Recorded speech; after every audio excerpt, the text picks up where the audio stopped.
ಅಣ್ಣಗೆ ಕೂದಲೇ ಇಲ್ಲ ಏನ ಈತ ನೋಡ್ತಿದ್ದ ಅಣ್ಣ ಸಮಾಧಾನದಿಂದ ನೋಡು ಪಾಪ ಸಮರ್ಥ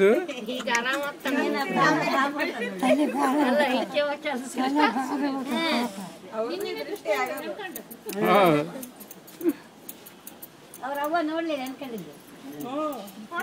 ಫೋಟೋ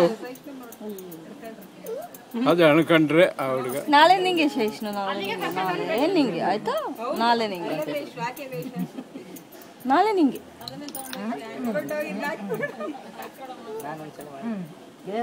ಯಾಕಂದ್ರೆ